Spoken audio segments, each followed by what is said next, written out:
دعائیں بہت طاقت رکھتی ہیں اور دعائیں سوچ سمجھ کر نہیں مانگی جاتی۔ نامحرم کے محرم ہونے کی دعا کرنا حرام نہیں ہے۔ محبت مانگنا حرام نہیں ہے۔ محبت کی پاکیزگی کی دعا کرنا حرام نہیں۔ سکون مانگنا حرام نہیں۔ دنیا کی طلب کرنا حرام نہیں ہے۔ ہم سب انسان ہیں اور ہمارے گرد ہونے والے ہر منظر کی اپنی اہمیت ہے۔ اللہ سے نہیں مانگیں گے تو اور کس سے مانگیں گے؟ کوئی اور ہے جو دے سکتا ہے؟ کوئی اور ہے جو فریاد سن سکتا ہے؟ کوئی بھی نہیں۔ سب اس کے محتاج ہیں، تو بجائے اس کے محتاج لوگوں سے مانگا جائے، اس سے کیوں نہیں مانگتے جو بادشاہوں کا بادشاہ ہے، جس کی عطا کو زوال نہیں، جس کی طاقتوں کو زوال نہیں، جس کی محبت کو زوال نہیں۔ طلب کچھ بھی ہو، اس کو یہی بہت پسند ہے کہ میرا بندہ میرے پاس آیا ہے، اور یہی بات اسے اتنی بھا جاتی ہے کہ وہ ہر چیز سے نواز دیتا ہے۔ اللہ اور بندے کے درمیان کسی بھی چیز کا پردہ نہیں ہوتا۔ دعا اس چیز کو بھی تم تک کھینچ لاتی ہے جو تمہارے نصیب کا حصہ نہیں ہوتی۔ معجزے یقین کے دھاگے پر ٹکے ہوتے ہیں۔ سکون سے لے کر بے بسی تک کے سارے اختیارات صرف اللہ کے ہیں۔ ایسا نہیں ہے کہ لکھا ہوا نصیب بدل نہیں سکتا۔ ایسا نہیں ہے کہ جو چھن گیا ہے وہ اب واپس نہیں مل سکتا۔ جو چیز اللہ نے تمہارے لیے لکھ دی ہے، اگر 7 زمینوں اور 7 آسمانوں میں رہنے والی ہر شے ایڑی چوٹی کا زور بھی لگا لے، تب بھی تمہاری اور اس کی راہ میں رکاوٹ نہیں بن سکتی۔ اور جس کو اللہ نے تمہارے لیے نہیں لکھا، اس کو دعا کے علاوہ کائنات کی کوئی بھی چیز تم تک نہیں لا سکتی۔ جیسے حالات بدلتے ہیں ویسے ہی مقدر بھی بدلتا ہے، لیکن ہر چیز کے ہونے کا ایک مقرر وقت درکار ہے۔ تمہیں پورا حق ہے ان خوابوں کے لیے لڑنے کا جن کی تدبیر تم نے دیکھی ہے، کیونکہ جب اللہ تمہارے دل میں کسی چیز کا خیال پیدا کرتا ہے تو وہ چاہتا ہے کہ تم اس سے مناؤ، اسے وہ چیز تمہیں دینے پر آمادہ کرو، بار بار جھولی پھیلاؤ، بار بار اس سے پکارو تاکہ وہ کن فرما سکے اور تمہاری فریاد پوری کر سکے۔ مانگنے کا حق اس نے تمہیں دیا ہے، جب اس نے سورہ ال عمران میں فرما دیا ہے کہ دعا پہاڑوں کو بھی ان کی جگہ سے سرکا سکتی ہے، تو قبولیت کا شک تو بنتا ہی نہیں۔ اللہ نے مقدر لکھنے کا اختیار تمہیں دیا ہے کہ چاہو تو دعا کا تسلسل بڑھا لو اور چاہو تو مایوس بیٹھ جاؤ۔ مت بھولو کہ تمہارا کام صرف التجا کرنا ہے، تدبیریں تو وہ خود نکالتا ہے۔ جب وہ کسی کام کے ہونے کا سوچ لیتا ہے تو وہ اس کام کے مکمل ہونے کا اشارہ کر دیتا ہے، بس پھر جو ممکن ہو اور جو ناممکن ہو سب ہو جاتا ہے۔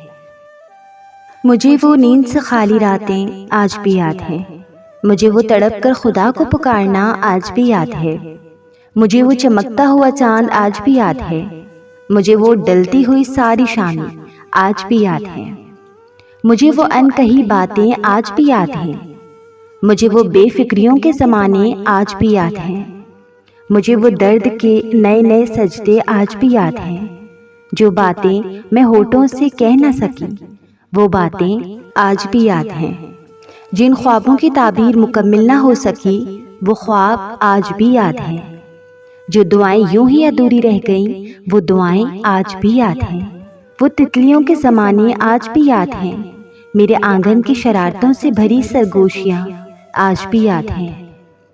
بھولتا تو کچھ بھی نہیں، بس کچھ چیزوں کے ساتھ رہنے کی عادت سی ہو جاتی ہے، کچھ حقیقتیں نہ چاہتے ہوئے بھی تسلیم کرنی پڑتی ہیں۔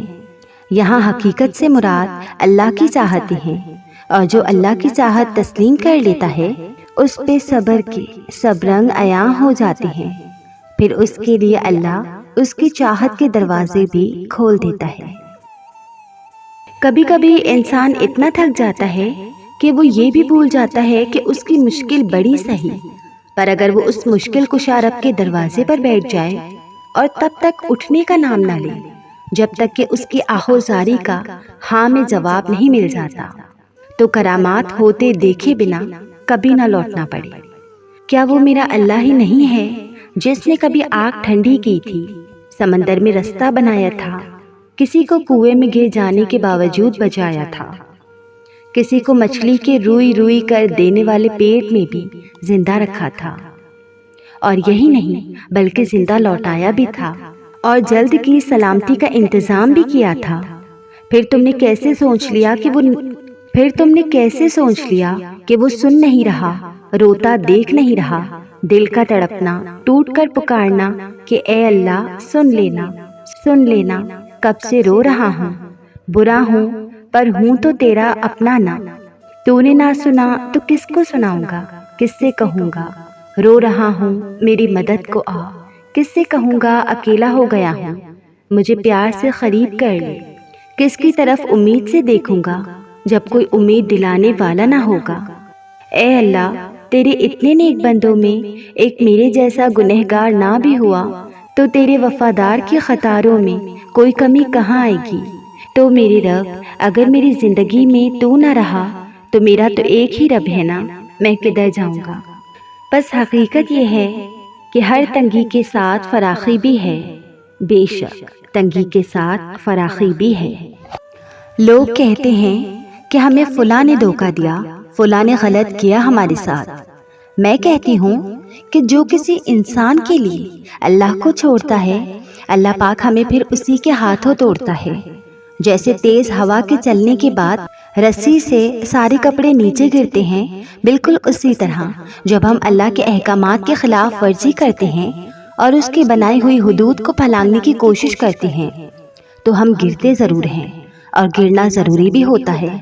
جب تک گرتے نہیں ہیں ہمیں پتہ نہیں چلتا کہ دنیا تو آپ کی بے بسی دیکھ کر آپ سے مزید دور ہو جاتی ہے، اور تھامنے والی ذات تو صرف ایک اللہ ہی کی ہے، اور جب وہ تھامتا ہے تو کوئی گرا نہیں سکتا۔ میرا یہ یقین ہے کہ میرا رب کبھی بھی ہماری دعائیں رد نہیں کرتا۔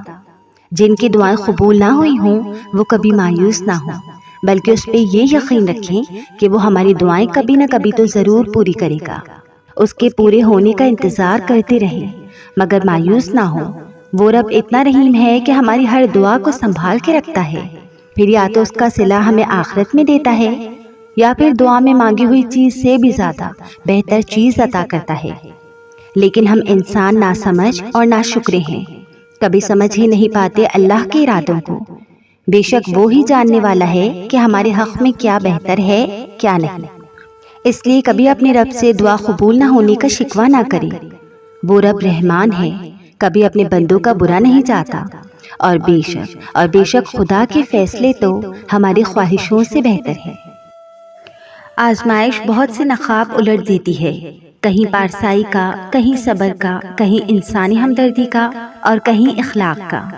کھوٹی کو کھری سے الگ کرنے کا قدرت کا آزمودہ طریقہ یہی ہے۔ بس تم اپنے رب کے القادر ہونے پر یقین رکھنا، ایسا یقین جو آگ کو سلامتی والا بنا دے، ایسا یقین جو سمندر میں راستہ بنا دے، ایسا یقین جو مچھلی کے پیٹ میں بھی جینے کی وجہ بن جائے۔ آزمائش کے آخری حد تک توکل، یقین و صبر کے ساتھ چلتے رہنا، اس سے آگے تمام جہانوں پر قدرت رکھنے والا تمہیں سنبھال لے گا، جیسے اس نے آسمان کو زمین پر گرنے سے سنبھال رکھا ہے۔ نصیب میں بھی اتنی طاقت نہیں جتنی تمہاری دعاؤں میں ہے۔ اللہ رب العزت تمہیں اپنی چاہت سے گزار کر ہی تمہاری چاہت تک لاتا ہے۔ جلد باز تم ہو ورنہ وہ دیر نہیں کرتا، وہ جانتا ہے تمہاری دعاؤں کو کب اور کیسے تم تک پہنچانا ہے۔ تو پھر اللہ رب العزت سے یہ رابطہ مت توڑ دینا، صرف اس لیے اس سے منہ نہ موڑنا کہ جو تم نے مانگا وہ تمہارے سوچے گئے وقت پر کیوں نہیں ملا۔ اور یاد رکھو تمہاری مستقل دعائیں ہی ناممکن کی قبولیت کو ممکن بناتی ہیں۔ تمہارا یقین ہی تم پر وہ دروازے کھولتا ہے جن کو کھولنا کائنات کی کسی شے کے بس میں نہیں ہوتا۔ تمہارا صبر ہی تمہیں معجزوں سے ملواتا ہے، اور کن سے فیکن تک ہر ادھوری کہانی مکمل ہو جاتی ہے۔ تو یہ کبھی مت سوچنا کہ اللہ رب العزت تمہیں خالی ہاتھ واپس لوٹا دے گا۔ ایک وہی تو ہے جو تم سے اتنی محبت کرتا ہے جتنی نہ تم سے کسی نے کی ہوگی اور نہ تم نے کسی سے۔ جب وہ ہاتھ میں غم تھماتا ہے نا تو اس غم کو سنبھالنے کی ہمت بھی دے دیتا ہے۔ بس تم یقین رکھنا، وہ خود تم سے فرماتا ہے کہ تمہارے رب نے نہ تمہیں تنہا چھوڑا ہے اور نہ وہ تم سے بیزار ہوا ہے، اور تیرا رب بھولنے والا نہیں، اور اس کے لفظوں سے سچا کوئی نہیں۔ وہ اپنے وعدوں کا پابند ہے، وہ جو فرما دیتا ہے اسے کوئی بھی نہ موڑ سکتا ہے اور نہ روک سکتا ہے۔ بے شک